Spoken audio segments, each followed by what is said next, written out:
The air in the trauma bay tasted of antiseptic and fear. Dr. Imani Hayes ignored both. Her focus narrowed to the crushed metal landscape of a man's chest on her table. Blood slicked her gloves, a familiar second skin. She moved with an economy of motion that belied her size, a calm, fluid competence that always seemed to unnerve her colleagues. "Scalpel," she said, her voice even, cutting through the frantic energy of the room. A nurse slapped it into her palm. "Dr. Hayes, are you sure you don't need assistance?" Dr. Park's voice was a silken blade, coated in false concern. He stood by the nurse's station, arms crossed over his impossibly lean frame, a perfect picture of a Gangnam surgeon. He looked like he'd been carved from marble and condescension. "That looks strenuous." Imani didn't look up. She knew what he was seeing. A fat, black woman, an anomaly in this gleaming Seoul hospital where every other doctor was rail-thin and Korean. They saw her body before they ever saw her hands, before they saw the Ivy League degree on her office wall, before they saw the lives she stitched back together with a steady, practiced rhythm. They saw a joke, a diversity hire, a problem. "I'm sure, Dr. Park," she said, her eyes fixed on the delicate work of retracting a rib. "But feel free to chart. I'm sure your fingers could use the exercise." A few of the junior nurses stifled a laugh. Park's face tightened. Before he could retort, the automatic doors hissed open with a violent rush of cold night air. The organized chaos of the ER froze, replaced by a new, colder kind of tension. A phalanx of men in identical black suits flooded the entrance. They moved as one, their faces blank, their presence sucking the very air from the room. They formed a perimeter, a human wall of dark wool and menace. In their center walked a man who was the still point of storm. He wasn't the tallest or the broadest, but the space reconfigured itself around him. His suit was Tom Ford, a shade of charcoal so dark it was almost black, tailored so precisely it looked less like fabric and more like a second, more formidable skin. He moved like the floor owed him deference. Imani's eyes, trained to find the point of injury, the source of the bleeding, landed on his hands. They were immaculate, one resting lightly on the arm of the man beside him, the other loose at his side. No rings, no watch. Just stillness. Absolute, predatory stillness. The man he was supporting was pale, sweating, a dark stain spreading across the silk of his white shirt just below the ribs. It wasn't a gunshot. It was a puncture wound. A knife. "We need a doctor," one of the guards said, his voice flat. Dr. Park stepped forward, puffing out his chest. "I am chief resident." The man in the Tom Ford suit didn't even look at him. His gaze swept the room, analytical and dismissive, before it landed on Imani. It was like being pinned by a high-powered rifle scope. His eyes were dark, a flat, depthless black that seemed to absorb the light.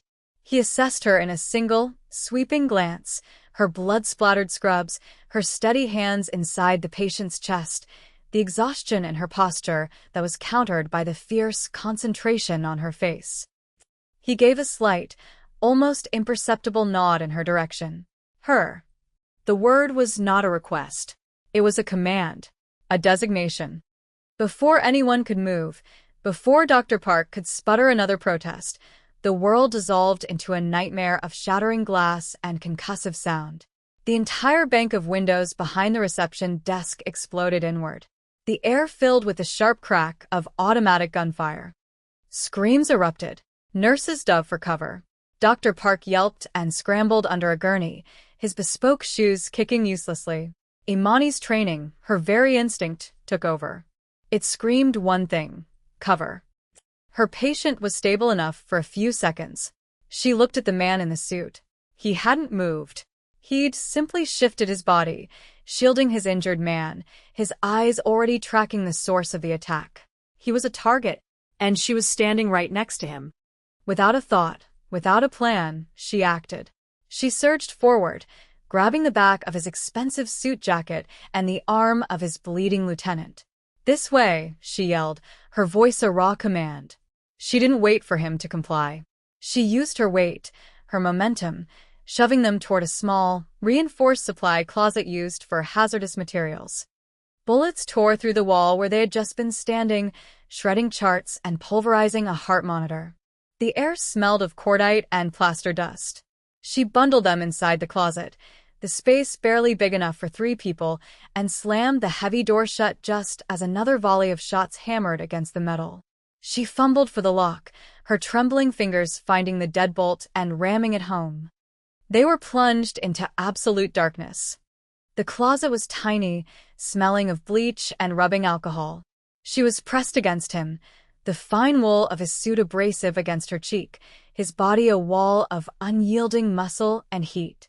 She could feel the steady, impossibly calm rhythm of his heart against her back. Outside, the battle raged, the disciplined cracks of his men's weapons returning fire against the wild spray of the attackers. She held her breath, every nerve ending alight. She had just assaulted and kidnapped the most dangerous man in Seoul. Her career, her life, was over. A low voice rumbled right beside her ear, the vibration moving through her entire body. It was quiet, devoid of panic, laced with something that sounded like cold appraisal. "You have good instincts, Doctor." The way he said it, the word doctor wasn't a title. It was a label he had just affixed to her. An ownership. In the terrifying, ringing silence that followed, she knew she wasn't in a closet. She was in a cage, and the door had just been locked from the inside. The gunfire outside tapered off, replaced by sharp, guttural commands in Korean, then a heavy silence. Muffled sounds of movement, of glass being swept. A sharp knock on the closet door. "Boss? It's clear." The man behind her didn't move for a long moment. Imani could feel the tension in his shoulders, a coiled spring of lethal energy.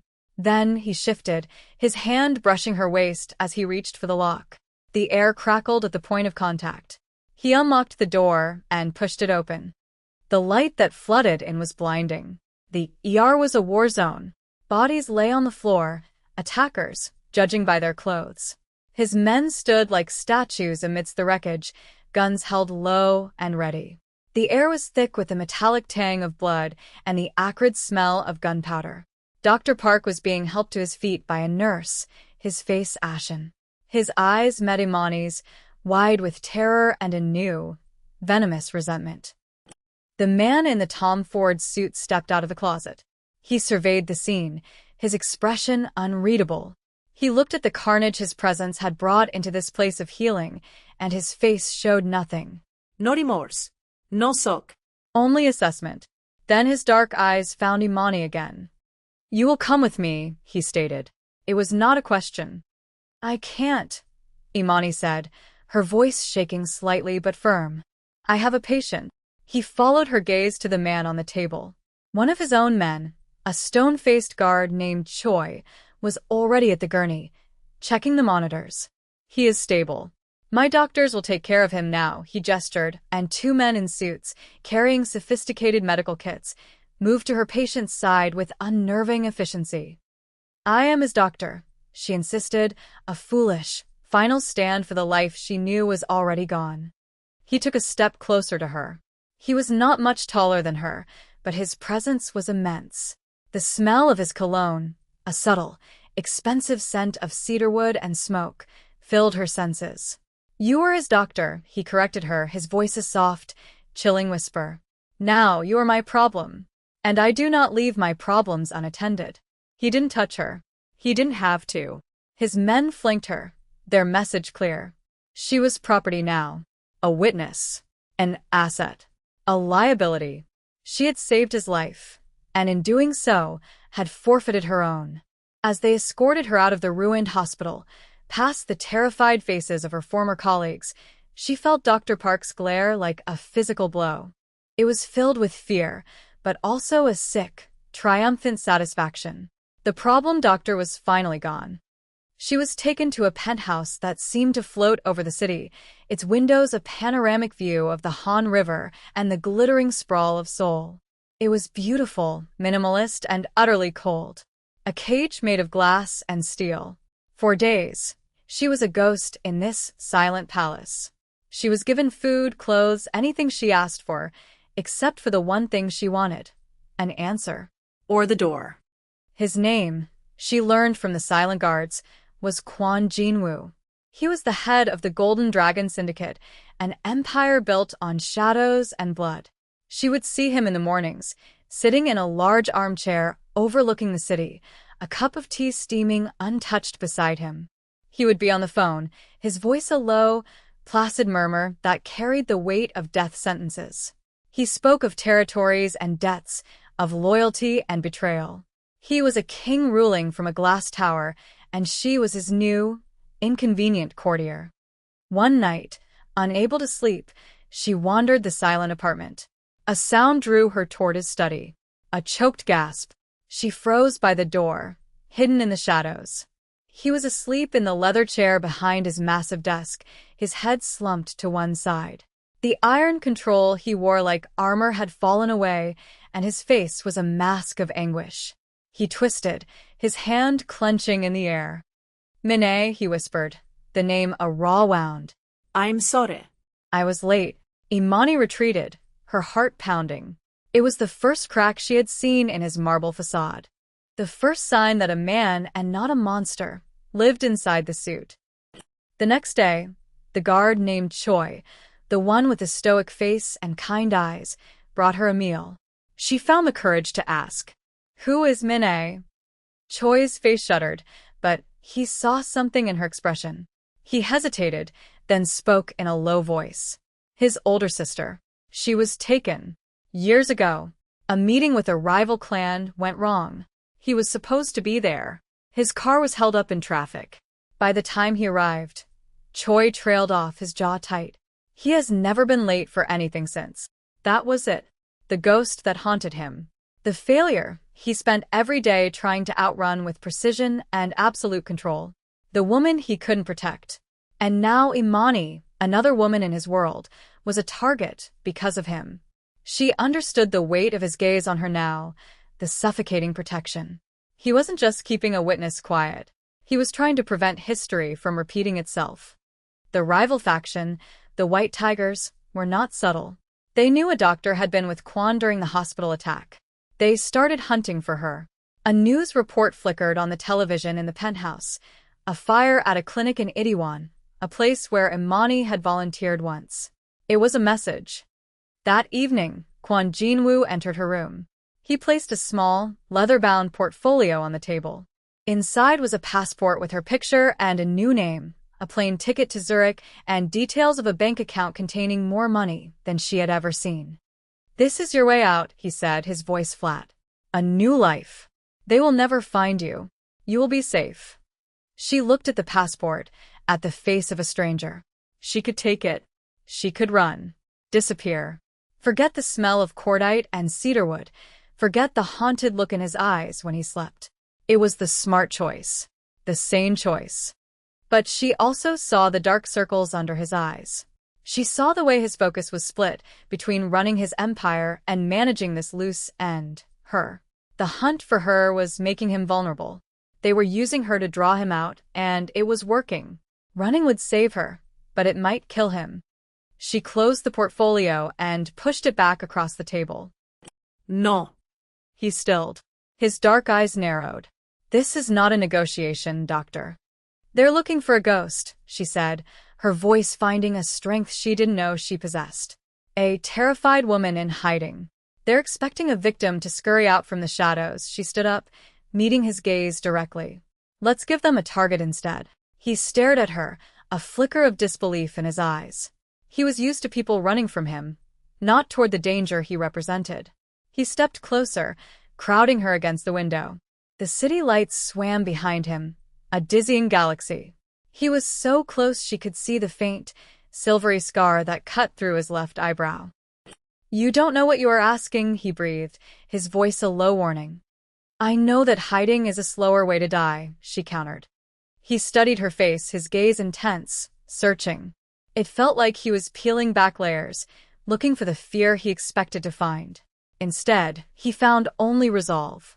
His eyes traced the curve of her cheek, the line of her jaw. For a heart-stopping second, she thought he was going to touch her. His fingers twitched, a barely perceptible movement. "You are not like them," he murmured, so quietly she almost didn't hear it. He meant everyone else. The ones who broke. The ones who ran. The ones who betrayed.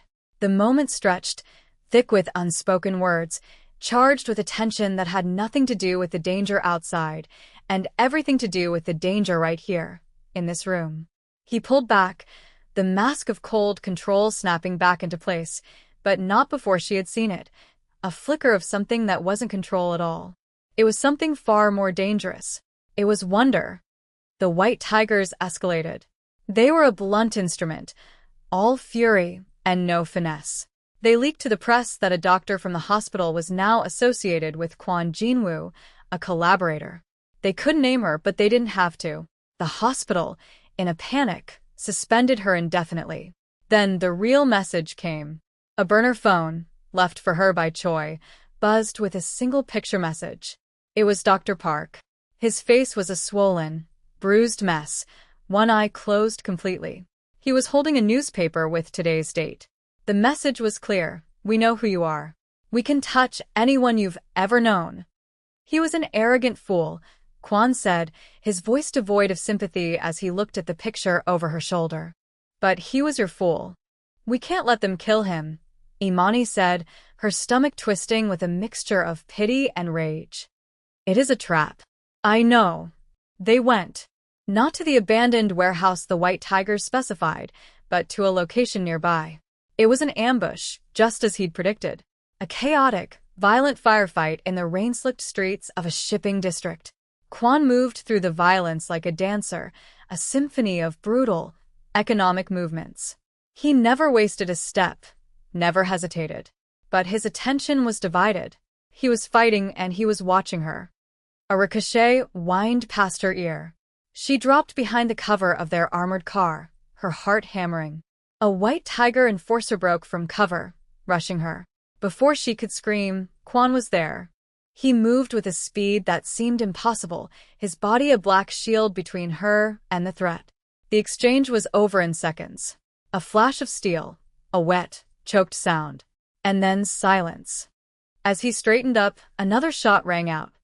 He didn't flinch, but she felt a searing heat along her upper arm. She looked down. A shallow red line was carved into her skin, her sleeve torn, blood welling up dark and hot. A graze. Nothing serious. But the look on Kwon's face, it was terrifying. For one split second, the cold, calculating crime lord was gone, replaced by a man looking at the ghost of his sister. His control shattered, and what lay beneath it was a pure, unadulterated rage. He left her with Choi and moved back into the fight, and this time there was no precision. There was only annihilation. Back in the sterile safety of the penthouse, the adrenaline drained away, leaving her shaking. He stood before her, his suit soaked with rain, his knuckles bloody. He was breathing hard, his eyes burning into hers. "This ends now," he said. "Playing defense isn't working," she replied, her own anger rising. Her arm throbbed, a dull, insistent reminder of her mortality. An idea, cold and sharp, began to form in her mind. A violation of every oath she had ever taken. "The leader of the White Tigers," she said, her voice low. "What's his name?" "Lee," Kwon answered, his eyes narrowing. "Why?" "He has Wegener's granulomatosis," she said. She remembered seeing his file once, a VIP patient at the hospital with a rare autoimmune disease. It requires a very specific, very controlled immunosuppressant. Without it, his body would attack itself. He'd be crippled with pain in days. Kwon's stillness was absolute. He understood immediately. "I still have access to the hospital's pharmaceutical network," she continued, the words tasting like poison. "I can flag his next shipment. Replace it with a placebo. It won't kill him, but it will take him and his inner circle off the board long enough for you to dismantle the rest." She had crossed a line. She was a doctor, a healer, and she was proposing to use her knowledge to inflict suffering. It was a monstrous act. She looked at him, expecting to see shock, or maybe even disgust. Instead, she saw recognition. A dark, profound understanding. He was not looking at a civilian anymore. He was looking at a peer. He stepped toward her, his hand coming up to gently cup her jaw. His thumb brushed across her cheek, his touch surprisingly soft. "They whisper about me in the shadows," he said, his voice a raw, intimate confession. "They call me a monster, a ghost.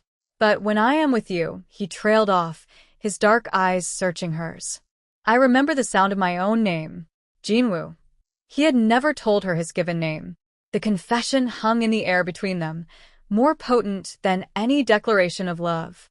It was an admission of a shared darkness, a bond forged in violence and necessity. The plan worked. Too well. Lee and his lieutenants were incapacitated within 48 hours. But they had one last card to play. The second-in-command, a man named Kong, was pragmatic and vicious. He bypassed Kwon entirely. He found the one piece of Imani's old life she had thought safely buried. Her older brother, David, a good man with a weakness for bad bets, living in Chicago. A picture arrived on the burner phone. David, tied to a chair in a dusty warehouse, his face a mask of terror. The text was simple. The doctor for her brother. Pier 7. Midnight. "You will not go," Jinwoo said. The words were flat, absolute. "This is my territory. My war." "It's my brother," she shot back, her voice raw. "They'll kill him, Jinwoo. I will get him back." She looked at him, at the cold certainty on his face. He would go in, a storm of violence and retribution. But Kong was expecting that. It was a trap for him, with her brother as the bait. She couldn't let that happen. For the first time, she had to move against him. She waited until he was gone, deep in a strategy session with his captains. She found Choi, the guard who had told her about Min-ae. "I need your help," she said simply. He looked at her, his face conflicted. His loyalty was to Kwon. But he had seen the way his boss looked at this woman. He had seen her courage. He gave a single, sharp nod. She didn't take a gun. She took a medical bag. She walked onto Pier 7 alone, just as they demanded. The warehouse smelled of salt and decay. Kong was waiting for her, surrounded by his men. David was in the corner, looking small and terrified. "The famous doctor," Kong sneered. "Come to surrender?" "I've come to make a deal," Imani said, her voice steady despite the frantic beating of her heart. She opened the medical bag. It was filled not with instruments, but with files. Financial records. Shipping manifests. "Your boss is out of commission. Your organization is bleeding money. Your supply lines are compromised." She laid out her knowledge of their smuggling operations, gleaned from late nights listening to Jinwoo's calls. "You move pharmaceuticals, but you do it like thugs. You're losing half your product to spoilage and custom seizures." Kang's eyes narrowed. "I can fix it," she said. "I can create a legitimate, international medical supply company. A clean front. Your product gets hidden in plain sight, mixed with legitimate aid shipments to developing nations. No one ever looks twice. I can make you more money in 6 months than your boss made in 5 years." It was an audacious, insane bluff. But it was rooted in a truth he couldn't deny. Their operation was failing. As she spoke, she saw the greed warring with the anger in his eyes. She had his attention. She had bought herself time. That was when the warehouse doors exploded inwards. Jinwoo's men flooded the space. The firefight was brutally short. Jinwoo himself moved through the chaos, his eyes locked on her.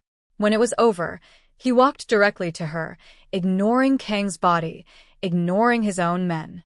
He stopped in front of her, his gaze sweeping over her, checking for injuries. He saw her brother being untied, safe. He looked back at her, and the cold mask was gone. There was fury there, yes, but underneath it was a raw, undeniable relief. He reached out, his fingers gently touching the faded scar on her arm from the bullet graze. "The old men in my world talk of legends," he said, his voice a low rumble meant only for her. "Stories of dragons and tigers. They are all wrong." He looked directly into her eyes, and she felt the full, terrifying weight of his claim. "You are the legend, Dr. Imani Hayes." Her old life was ash. Her brother, once freed, took a payout from Jinwoo and disappeared, too terrified to stay in a world that contained such monsters. The hospital officially terminated her contract. She had nothing left, and everything. Weeks later, she stood on the balcony of the penthouse. The city lights of Seoul glittered below. It was no longer a cage. It was a kingdom, viewed from the throne. She heard him approach, the soft sound of his leather shoes on the marble. He came to stand behind her, a solid presence at her back, radiating warmth in the cool night air. He didn't speak for a long time. The silence between them was not empty. It was filled with everything they had survived. The board of the hospital sent a formal apology, he said finally, his voice calm. They have offered you the position of chief of surgery. Imani smiled faintly, her eyes on the endless, glittering city. The offer was absurd, a pathetic attempt to reclaim something they had thrown away, a life she no longer wanted. And what did you tell them? She asked. She felt his hand settle on the small of her back. The touch was light, but it was an anchor, a brand. It was possession. It was a promise. I told them, he said, his voice a dark, soft murmur against her ear. Your price was far too high.